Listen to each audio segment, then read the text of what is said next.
비 오는 날 저는 제 집에서 쫓겨났습니다. 그런데 더 충격적인 건 그 집을 빼앗은 사람이 30년 절친이었다는 겁니다. 그리고 제 아들까지요. 이야기 시작 전 구독과 좋아요 눌러주시고 어디에서 시청하고 계신지 댓글 남겨주시기를 부탁드립니다. 영상 제작에 큰 도움이 됩니다. 이제 이야기를 시작할게요. 1. 쫓겨난 날 모든 것이 무너졌죠. 비가 억수같이 쏟아지던 날이었어요. 그날을 저는 아직도 잊지 못하죠. 평생을 바친 집 앞에서 저는 결국 쫓겨났어요. 언니, 이제 그만 좀 해요. 문 앞에 서 있던 건 다름 아닌 제 절친이었죠. 그 아이와 저는 30년을 함께 했어요. 가난했던 시절에도 아이를 키우던 힘든 날에도 서로의 집을 드나들며 밥을 나눠 먹던 사이였죠. 그런데 그 입에서 나온 말이 이 집, 이제 제 명의예요. 였어요. 순간 귀를 의심했죠. 무슨 소리야, 여긴 내 집인데. 제가 떨리는 목소리로 말했지만 그 아이는 비웃듯 고개를 저었어요. 언니 이름 아니에요. 다 서류 확인했어요. 그때 뒤에서 익숙한 목소리가 들렸죠. 맞아요, 어머니. 제 며느리였어요. 그리고 그 옆에는 고개를 숙인 채 아무 말도 하지 않는 제 아들이 서 있었죠. 그 순간 심장이 내려앉는 기분이었어요. 너 지금 뭐 하는 거야? 제가 아들을 바라보며 물었지만 그 애는 끝내 제 눈을 보지 않았어요. 어머니, 이미 다 끝난 일이에요. 그 말 한마디가 저를 완전히 무너뜨렸죠. 끝났다고요? 제 인생이 그렇게 쉽게 끝날 수 있는 거였나요? 저는 이 집을 위해 평생을 살았어요. 남편이 먼저 떠난 뒤에도 혼자서 식당 일을 하며 악착같이 버텼죠. 아들을 대학 보내고 결혼시키고 이 집 한 채 마련하려고. 제 손이 얼마나 망가졌는지 아무도 몰랐어요. 그런데 그 모든 걸 이렇게 한순간에 빼앗긴 거예요. 그것도 제가 가장 믿었던 사람들에게서요. 언니, 솔직히 말해서요. 절친이 한 발짝 다가오며 말했어요. 언니 혼자 살기엔 이 집 너무 크잖아요. 그 말은 핑계였죠. 그 눈빛은 이미 모든 걸 차지한 사람의 눈이었어요. 그러니까 이제 나가주세요. 나가달라뇨. 이 집에서 저를. 순간 다리가 풀렸어요. 비에 젖은 바닥에 그대로 주저앉고 말았죠. 엄마. 며느리가 작게 부르더니 곧바로 말을 바꿨어요. 아니, 이제는 그렇게 부르면 안 되겠네요. 그 말은 칼처럼 꽂혔어요. 저는 그 자리에서 완전히 버려졌다는 걸 느꼈죠. 아들은 끝까지 아무 말도 하지 않았어요. 그저 고개를 숙인 채 제 존재를 외면하고 있었죠. 그때 깨달았어요. 아, 이건 단순한 오해가 아니구나. 이건 처음부터 계획된 일이었구나. 비는 계속 쏟아지고 있었고 제 손에 들려있던 작은 가방 하나가 그날의 제 전부였어요. 평생을 살아온 집에서 쫓겨난 날 저는 아무것도 남지 않았죠. 그런데요. 그때는 몰랐어요. 이 모든 일이 저를 무너뜨리기 위한 게 아니라 오히려 모든 것을 뒤집는 시작이었다는 걸요. 이 버려진 사람의 밤, 그리고 더 깊은 배신이 드러났죠. 그날 밤 저는 갈 곳이 없었어요. 비를 맞은 채 한참을 걷다가 겨우 작은 찜질방 하나를 찾아 들어갔죠. 따뜻한 바닥에 몸을 누였지만 이상하게도 전혀 따뜻하지 않았어요. 몸은 분명 데워지고 있는데 마음은 점점 더 얼어붙는 기분이었죠. 30년을 믿어온 친구, 피부치 같은 아들, 그리고 가족이라 생각했던 며느리까지 그 셋이 한편이었다는 사실이 머릿속에서 계속 맴돌았어요. 대체 언제부터였을까? 혼잣말처럼 중얼거렸죠. 분명 이상한 순간들이 있었어요. 며느리가 갑자기 집 서류를 자주 찾던 날, 아들이 돈 얘기를 꺼내며 짜증을 내던 순간, 그리고 제 절친이 유난히 집에 자주 들르기 시작했던 그때부터요. 그땐 몰랐어요. 아니, 정확히 말하면 믿고 싶지 않았던 거죠. 그 아이는 제 전부였으니까요. 남편이 세상을 떠났을 때 제 옆에서 같이 울어주던 사람이었어요. 언니, 내가 있잖아요. 그 말 하나로 저는 다시 살아갈 힘을 얻었었죠. 그런데 그 사람이 제 인생을 통째로 가져가려고 했던 거예요. 그날 밤 잠을 이루지 못하고 뒤척이다가 문득 한 가지가 떠올랐어요. 집 명이요. 분명 내 이름이었는데 그 집은 분명 제 명이었어요. 남편이 살아있을 때도 돌아가신 후에도 단 한 번도 바뀐 적이 없었죠. 그런데 어떻게? 다 서류 확인했어요. 절친의 말이 다시 떠올랐어요. 서류를 확인했다는 건 이미 명의가 바뀌었다는 뜻이었죠. 그 순간 등골이 서늘해졌어요. 설마, 저도 모르게 몸을 벌떡 일으켰죠. 혹시 제가 모르는 사이에 도장이 찍힌 건 아닐까? 생각해보니 며느리가 몇 달 전부터 이상하게도 제 도장을 자주 찾았었어요.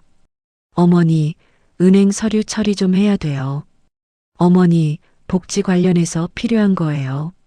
그때마다 저는 아무 의심 없이 도장을 내줬죠. 가족이니까요. 그게 이렇게 돌아올 줄은 상상도 못했어요. 그날 새벽 저는 더 이상 누워 있을 수 없었어요.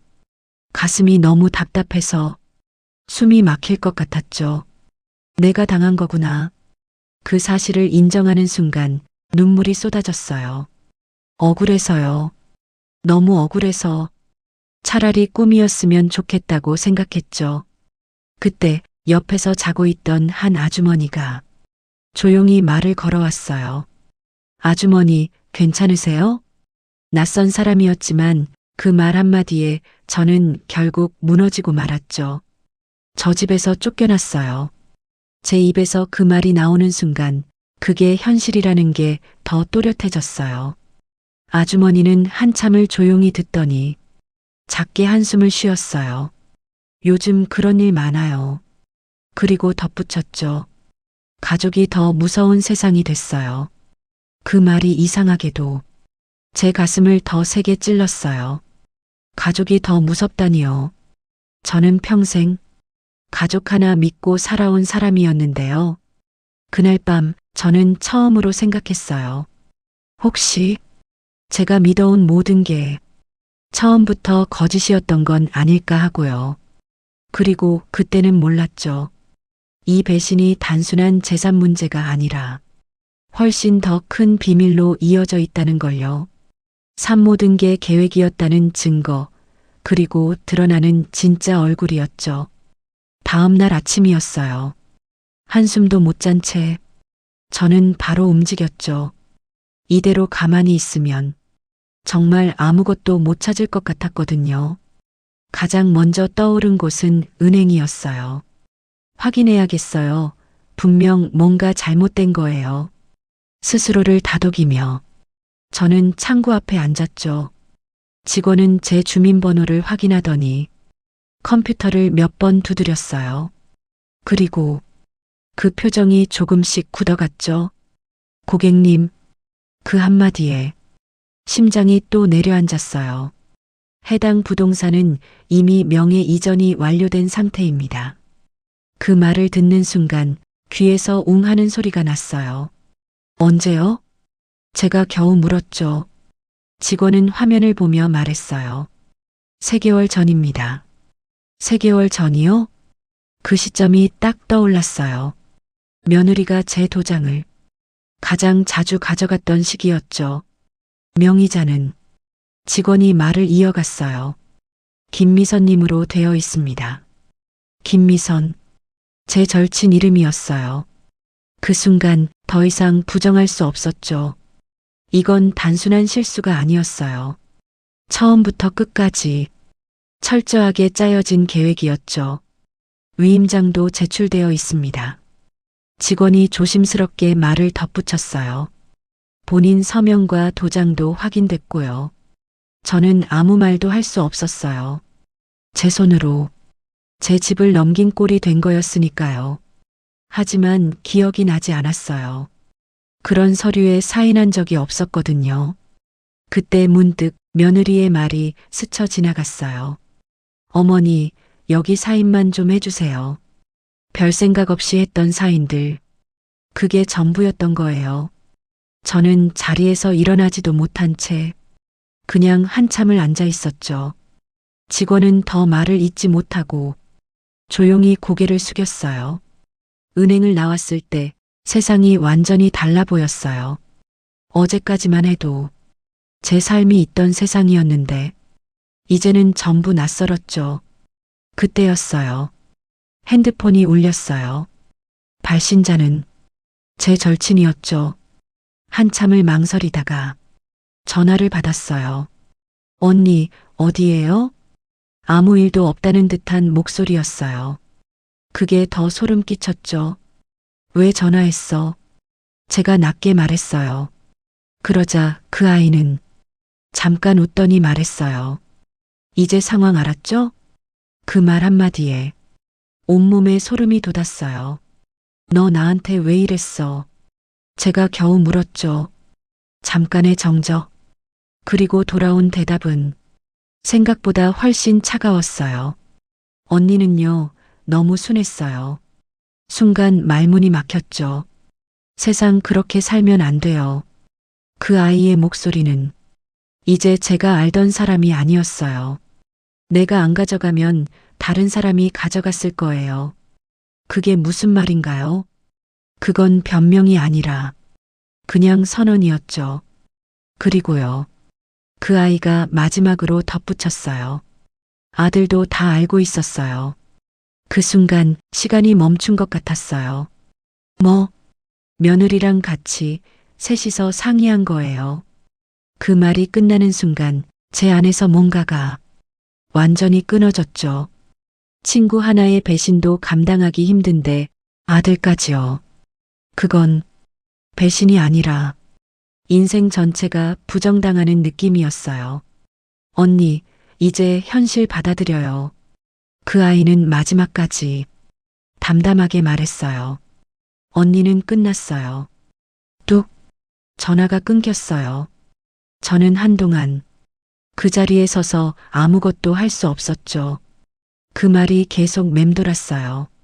끝났다고요. 정말 제 인생이 여기서 끝난 걸까요? 아니면 이제부터 진짜 시작인 걸까요? 그때는 몰랐어요.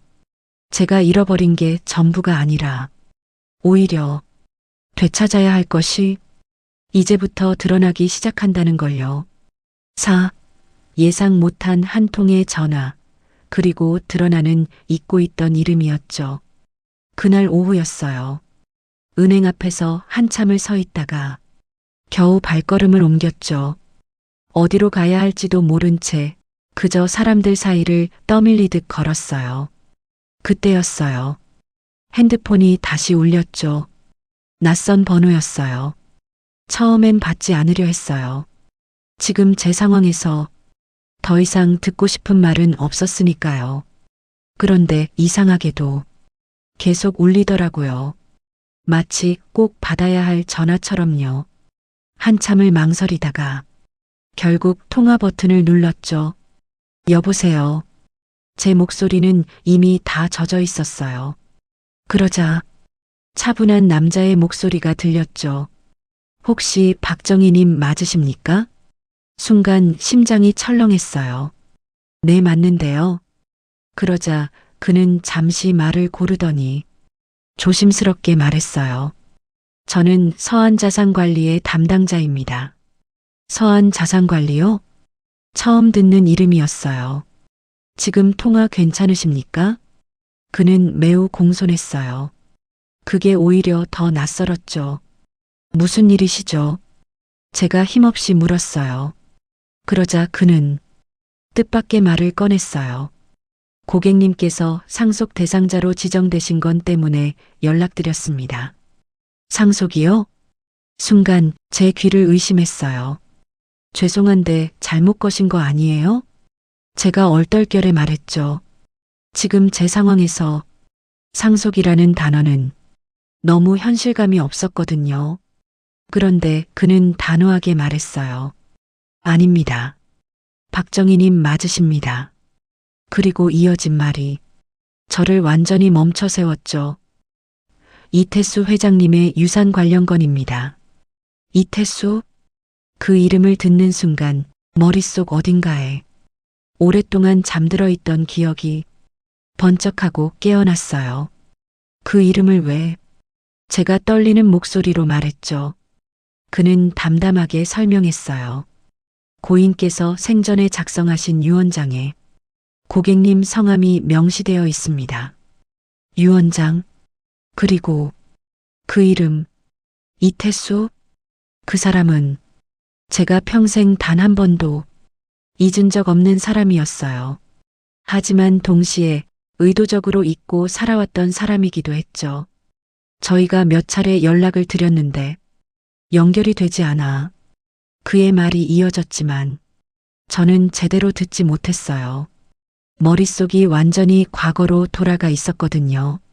젊은 시절, 아직 아무것도 없던 때였어요. 그때 그 사람과 저는 만났죠. 그리고 고객님 괜찮으십니까? 전화기 너머의 목소리가 저를 다시 현실로 끌어왔어요. 네, 듣고 있어요. 제가 겨우 대답했죠. 그는 이어서 말했어요. 가능하시다면 내일 저희 사무실로 방문 부탁드리겠습니다. 그리고 마지막으로 덧붙였죠. 상속 규모가 상당합니다. 상당하다고요. 그 말이 이상하게도 현실감 없이 들렸어요. 조금 전까지만 해도 저는 전부를 잃은 사람이었는데요. 그런데 갑자기 유산 상속자라니요. 전화가 끊긴 후에도 한참을 그대로 서 있었어요. 손에 들린 핸드폰이 낯설게 느껴졌죠. 그리고 천천히, 정말 천천히 떠올랐어요. 이태수? 그 사람은 단순한 과거의 인연이 아니었어요. 그건 제 인생에서 가장 큰 선택이었고 가장 깊은 비밀이었죠. 그때는 몰랐어요. 이 전화 한 통이 저를 쫓아낸 사람들의 운명을 완전히 뒤바꿔 놓게 될 거라는 걸요. 그리고 제가 잃어버렸다고 생각했던 모든 것이 사실은 처음부터 제 것이 아니었을지도 모른다는 것도요. 절대 꺼내지 않았던 기억, 그리고 그 사람과의 진짜 관계였죠. 다음 날 아침이었어요. 저는 거의 밤을 새운 채 약속된 장소로 향했죠. 서한자산관리라는 이름이 적힌 건물 앞에 서는데 발걸음이 쉽게 떨어지지 않았어요. 유리문에 비친 제 모습이 너무 초라해 보였거든요. 어제까지는 집도 있었고 가족도 있었는데 지금은 손에 든 가방 하나뿐이었죠. 그런데도 저는 결국 문을 열었어요. 안으로 들어가자 정장을 입은 직원들이 일제히 고개를 숙였어요. 박정희 고객님 맞으시죠? 그 태도는 어제 저를 쫓아내던 그들의 눈빛과는 완전히 달랐죠. 저는 잠시 멈칫했지만 이내 고개를 끄덕였어요. 회의실로 안내받아 앉자 어제 통화했던 남자가 서류를 꺼냈어요. 먼저 고인의 명복을 빕니다.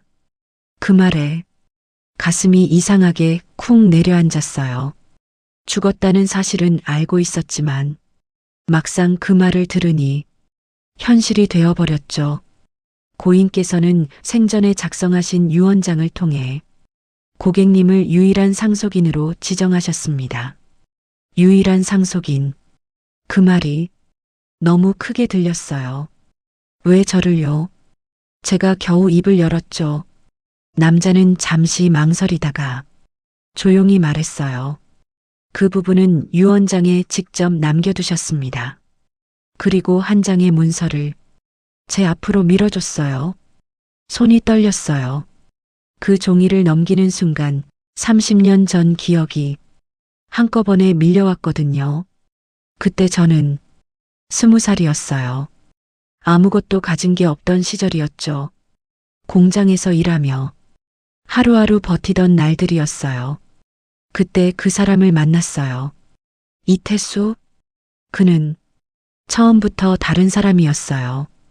옷차림도 말투도 그리고 눈빛까지요.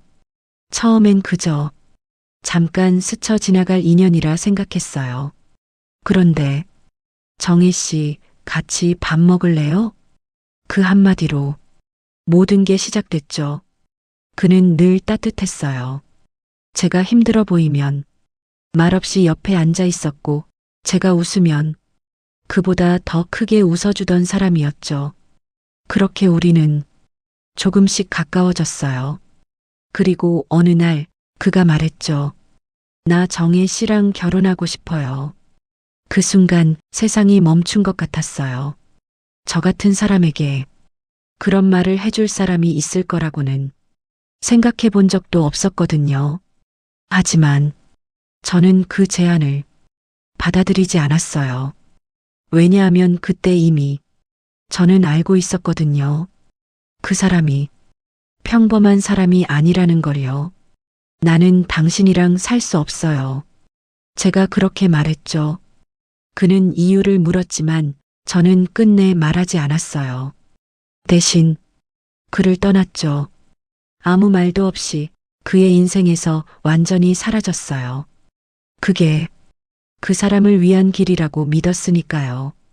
그리고 그 이후로는 단 한 번도 그 이름을 꺼낸 적 없었어요. 그런데 지금 그 사람이 저에게 모든 걸 남겼다고요. 손에 들린 유언장이 점점 무겁게 느껴졌어요. 그리고 마지막 문장을 읽는 순간 저는 결국 눈물을 참지 못했죠. 그 안에는 이렇게 적혀 있었어요. 나는 평생 그 사람을 기다렸습니다. 그 사람, 그게 저였어요. 그때 깨달았죠. 제가 버렸다고 생각했던 과거가 사실은 저를 끝까지 놓지 않고 있었던 거였다는 걸요. 그리고 이 선택이 이제부터 어떤 결과를 가져올지 그때는 아직 전혀 알지 못했죠. 6. 상상조차 못한 유산, 그리고 다시 움직이기 시작한 운명이었죠. 유언장을 내려놓는 순간 손이 한동안 떨렸어요. 눈물 때문인지 아니면 이제 시작될 일들 때문인지 저도 잘 모르겠더라고요. 회의실 안은 조용했어요. 직원들은 아무 말 없이 제가 진정되기를 기다리고 있었죠. 한참이 지나서야 제가 겨우 입을 열었어요. 그래서 제가 뭘 받는다는 건가요? 제 목소리는 여전히 떨리고 있었죠.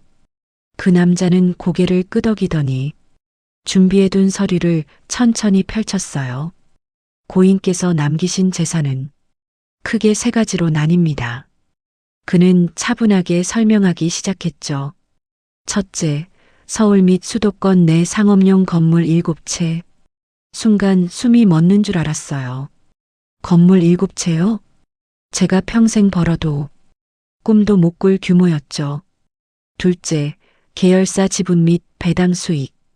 그는 아무렇지 않게 말을 이어갔어요. 연간 배당만으로도 상당한 금액이 발생하고 있습니다. 그 상당한 금액이라는 말이 얼마나 큰지 감이 오지 않았어요. 셋째, 그가 마지막 서류를 넘겼죠. 현금성 자산 및 해외 자산입니다. 그는 잠시 말을 멈췄다가 저를 바라보며 말했어요.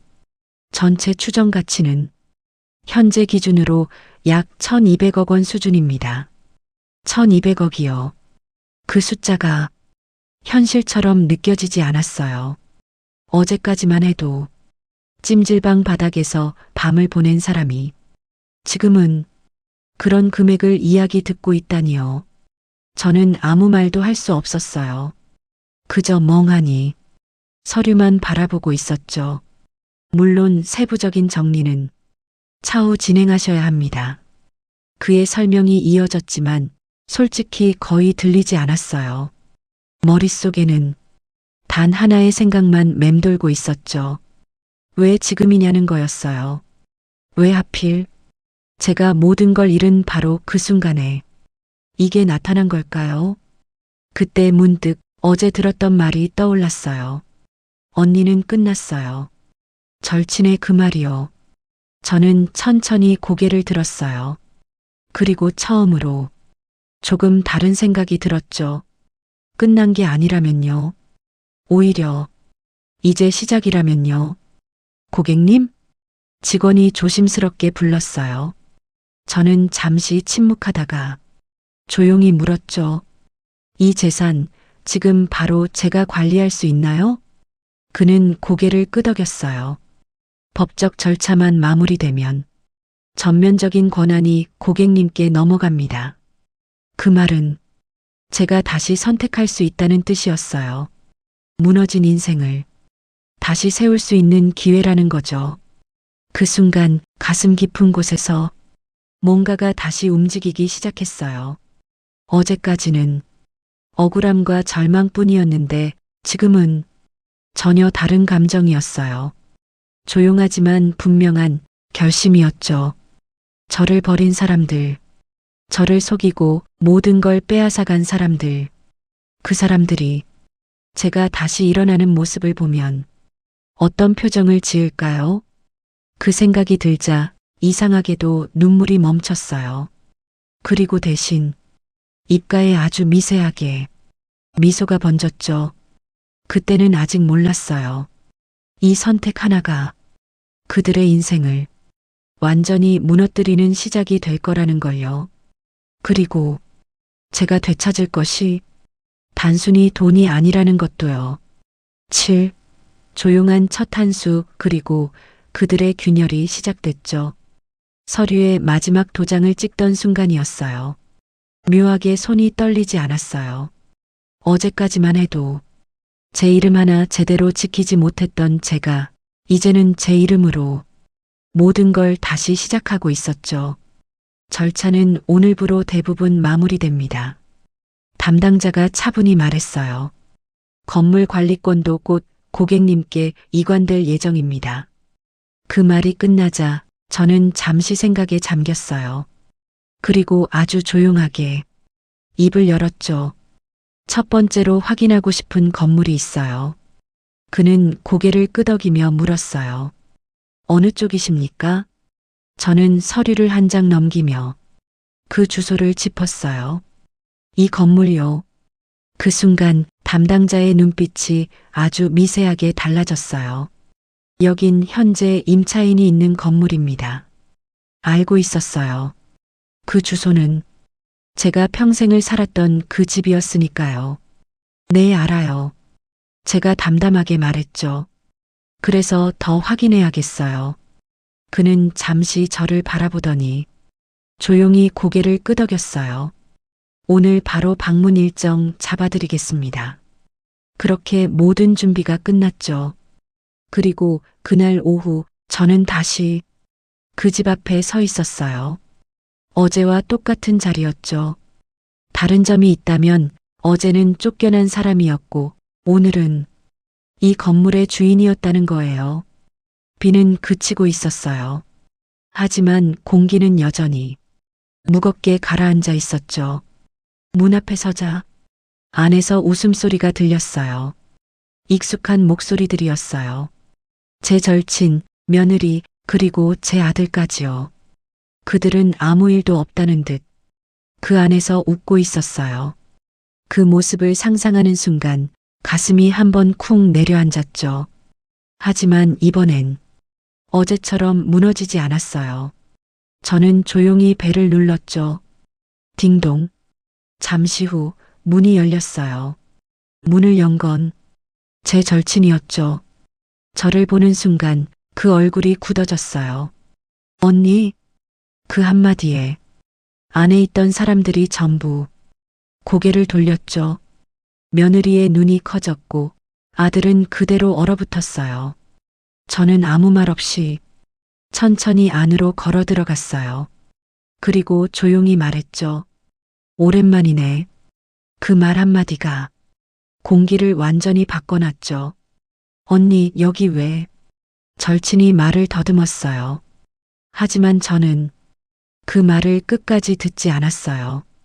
대신 가방에서 서류 한 장을 꺼내 테이블 위에 내려놓았죠. 이거 확인해봐. 그녀의 손이 미세하게 떨렸어요. 서류를 펼쳐보는 순간 그 얼굴이 점점 하얗게 질려갔죠. 이게 뭐야? 그녀가 중얼거렸어요. 저는 아주 담담하게 말했어요. 건물 등기부등본이야. 그리고 한 박자 쉬고 덧붙였죠. 소유주, 나로 바뀌었어. 그 순간 방 안의 공기가 완전히 얼어붙었어요. 그게 무슨 소리예요? 며느리가 다급하게 물었죠. 아들은 아무 말도 못한 채 서류만 바라보고 있었어요. 저는 그들을 하나씩 바라봤어요. 어제는 저를 내려다보던 눈들이었는데 오늘은 완전히 달라져 있었죠. 이 집, 제가 천천히 말을 꺼냈어요. 내가 주인이야. 그 말이 떨어지는 순간 그들의 표정이 처음으로 흔들리기 시작했죠. 그때 알았어요. 이제야 진짜 시작이라는 걸요. 8.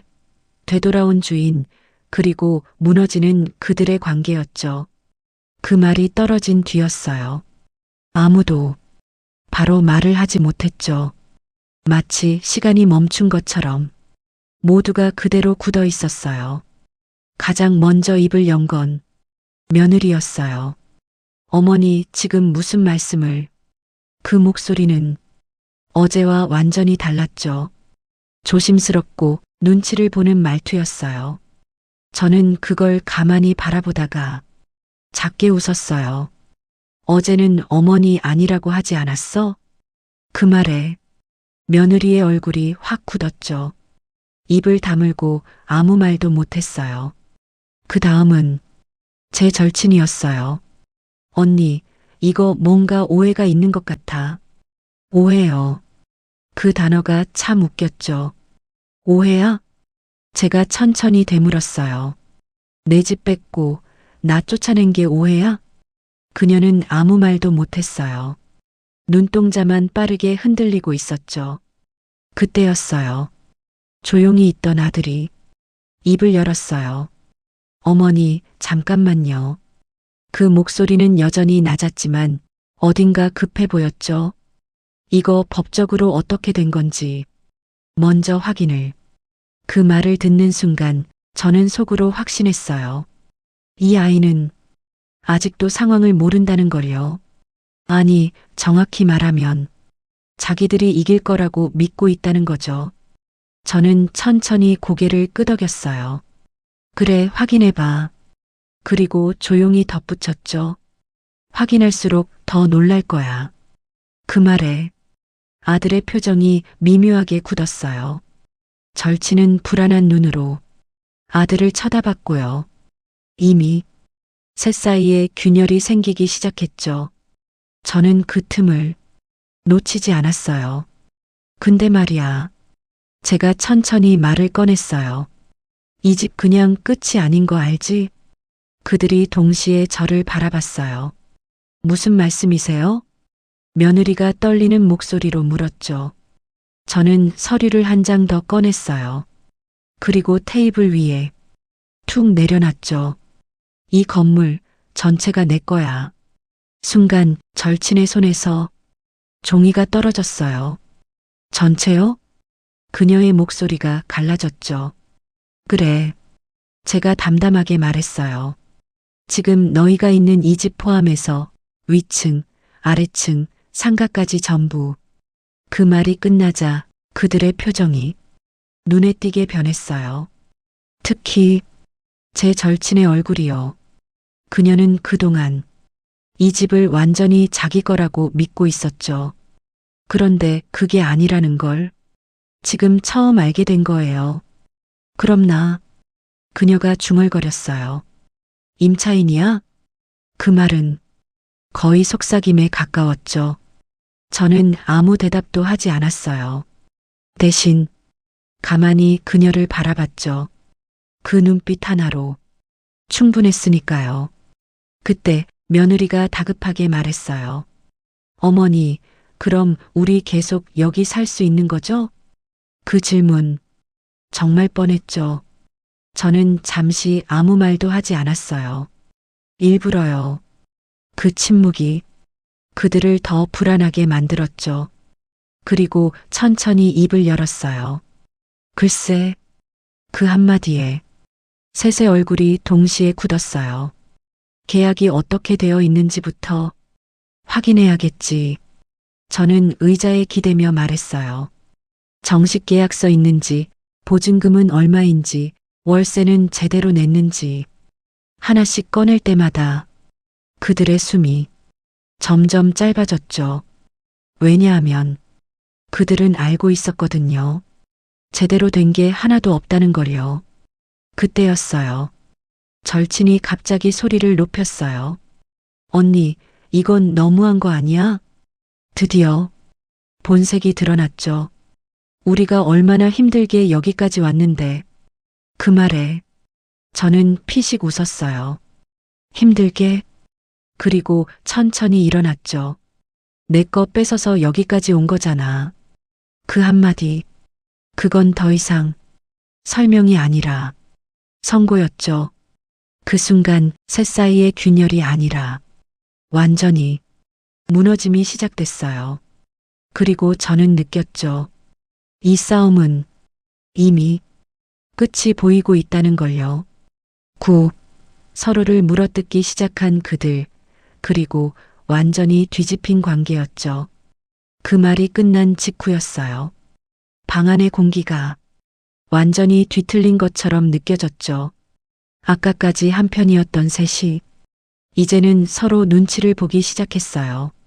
가장 먼저 무너진 건 제 절친이었어요.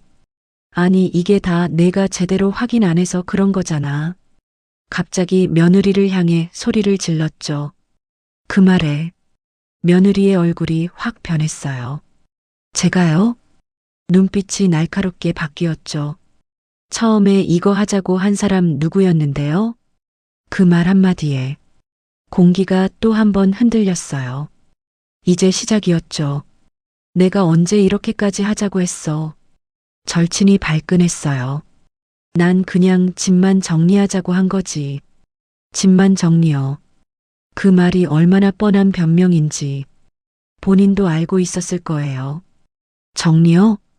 며느리가 비웃듯 말했어요. 어머니 명에 바꾸고 쫓아내는 게 정리예요?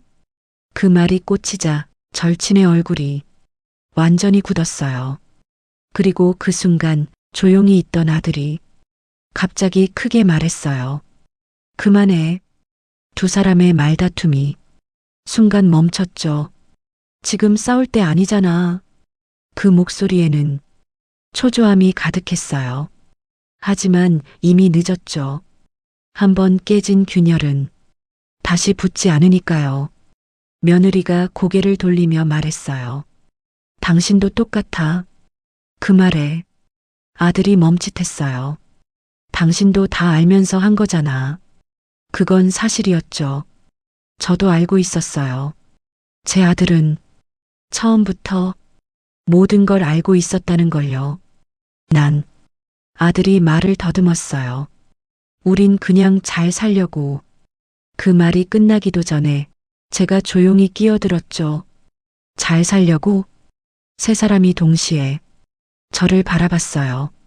저는 천천히 걸어가 그들 앞에 섰어요. 누구 인생을 밟고? 그 한마디, 그건 질문이 아니라 그들이 도망칠 수 없는 현실이었죠. 아들은 아무 말도 못했어요. 고개를 숙인 채 입술만 깨물고 있었죠. 그 모습을 보는데 이상하게도 눈물이 나지 않았어요. 어제까지만 해도 그 아이 하나 때문에 무너졌는데 지금은 아무 감정도 들지 않았죠. 그게 더 무서운 거였어요. 완전히 정리가 된 거니까요. 그때였어요.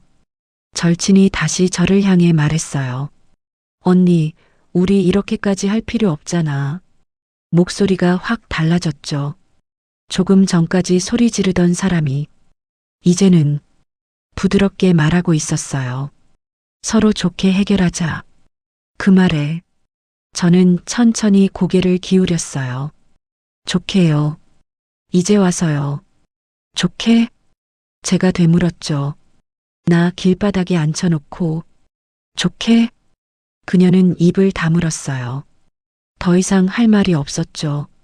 저는 잠시 침묵하다가 조용히 말했어요. 늦었어.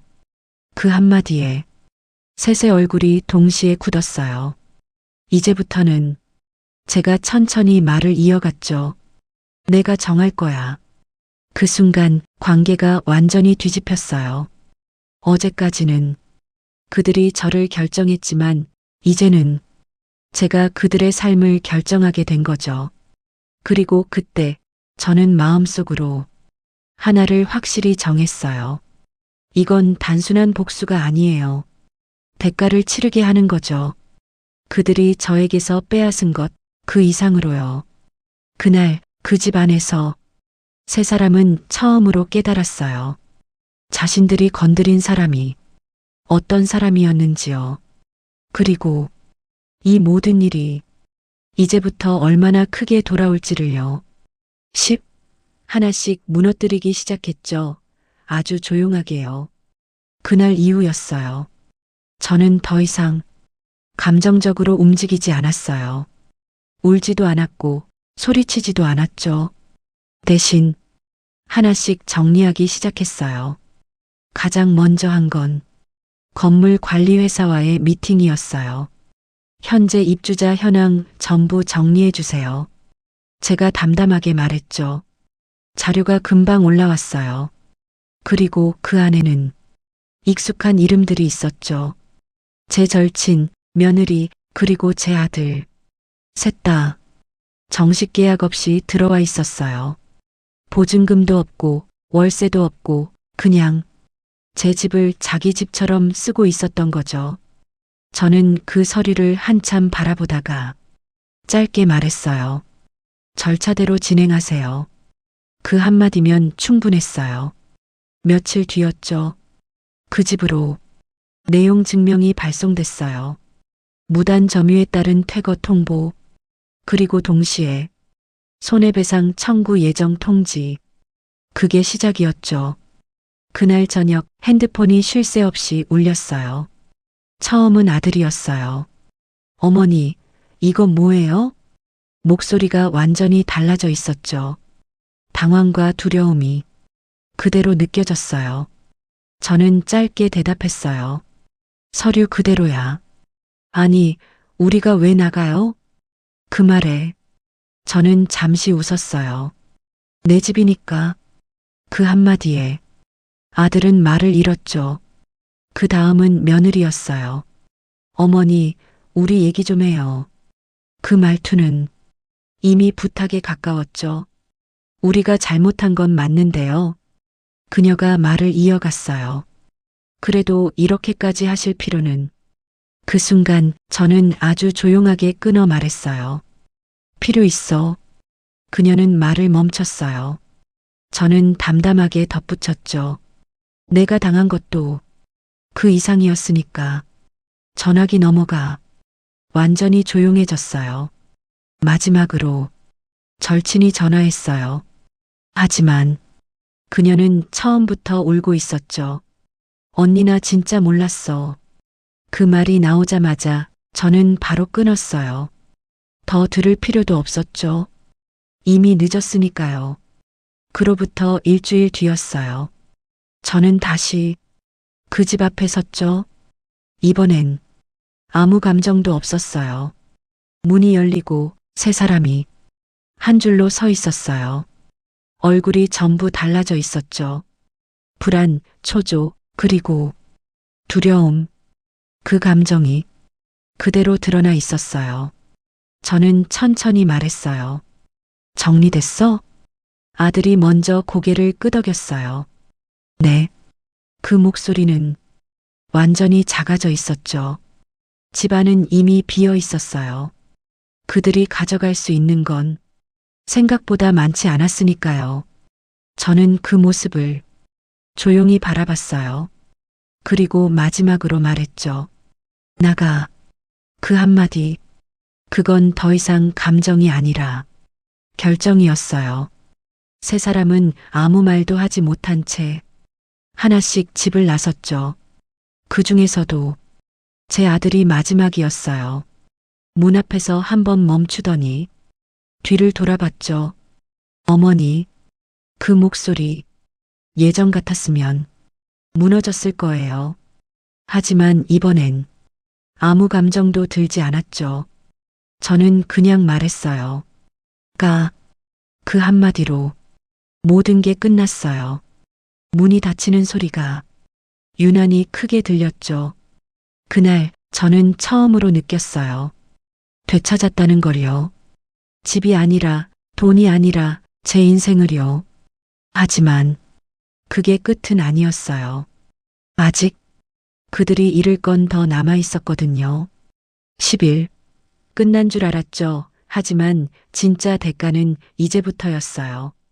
집에서 나간 뒤였어요. 셋은 각자 흩어진 게 아니었죠. 오히려 더 가까이 붙어 있었어요. 왜냐하면 이제 서로에게 책임을 떠넘겨야 했으니까요. 그 시작은 생각보다 빨리 찾아왔어요. 며느리의 전화였죠. 어머니, 잠깐만요. 목소리가 완전히 무너져 있었어요. 지금 큰일 났어요. 저는 조용히 물었어요. 뭐가? 잠시 침묵이 흐른 뒤 그녀가 떨리는 목소리로 말했죠. 소송 들어온대요. 이미 알고 있었어요. 제가 지시한 일이니까요. 손해배상? 그녀의 말이 이어졌어요. 금액이 너무 커요. 저는 아무 말도 하지 않았어요. 그 침묵이 그녀를 더 무너지게 했죠. 우리가 감당 못해요. 그녀는 거의 울먹이며 말했어요. 도와주세요. 도와달라니요. 그 말을 듣는 순간 예전에 제가 잠깐 떠올랐어요. 비 맞으며 문 앞에 앉아있던 그날, 나가주세요. 그 한마디를 들었던 순간이요. 저는 아주 천천히 말했어요. 그때 나도 그랬어. 그녀는 말을 멈췄어요. 나도 감당 못했어. 그리고 조용히 덧붙였죠. 끊어. 뚝. 전화는 거기까지였어요. 그날 이후였어요. 셋 사이의 관계는 완전히 무너졌죠. 절친은 모든 책임을 며느리에게 돌렸고 며느리는 아들을 원망하기 시작했어요. 그리고 제 아들은 그 둘 사이에서 아무것도 하지 못한 채 점점 무너져 갔죠. 결국 셋은 서로를 붙잡아주지 않았어요. 오히려 더 깊이 끌어내렸죠. 한 달 뒤였어요. 저는 우연히 그들의 소식을 들었어요. 절친은 빚을 감당하지 못하고 지방으로 내려갔다고 했죠. 며느리는 친정으로 돌아갔고요. 그리고 제 아들은 혼자 남았다고 했어요. 직장도 잃고 사람도 잃고 아무것도 남지 않은 채요. 그 이야기를 듣는데 이상하게도 아무 감정이 들지 않았어요. 슬프지도 않았고 통쾌하지도 않았죠.